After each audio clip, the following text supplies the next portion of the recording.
اللہ اکبر اللہ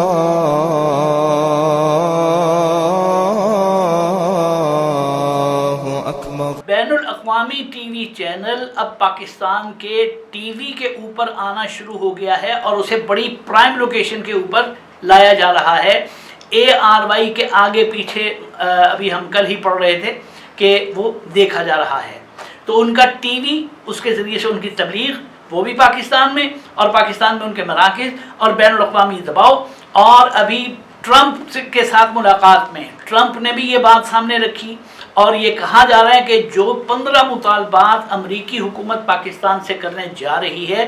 ان میں قادیانیوں کو دوبارہ سے مسلمانوں کے دھارے میں شامل کرنا، ان کے خلاف جو غیر مسلم ہونے کا قانون پاس کیا گیا، آئین میں شق پاس کی گئی، اس کو ختم کرنا، اور توہین رسالت کا قانون ہمیشہ کے لیے ختم کرنا، یہ باتیں اس میں شامل ہیں۔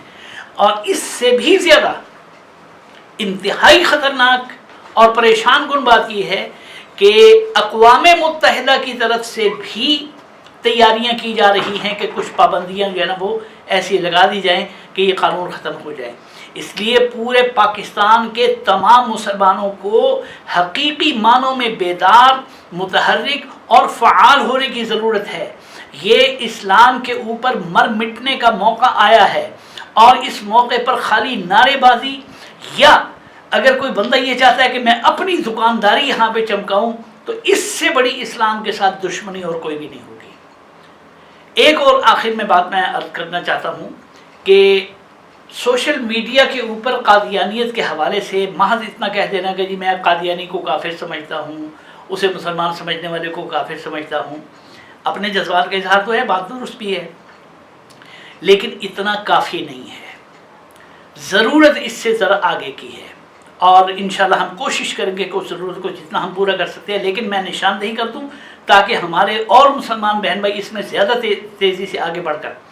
دیکھیں۔ یہ پورے یورپ کو گمراہ کر رہے ہیں،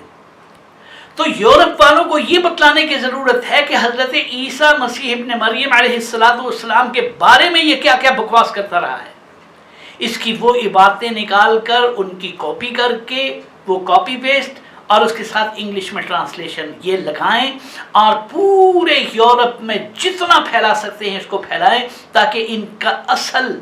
اور انتہائی بھیانک چہرہ وہاں کے مسیحی لوگوں تک بھی پہنچ جائے، ان کو پتہ چلے کہ ہم کن کی حمایت کر رہے ہیں۔ اللہ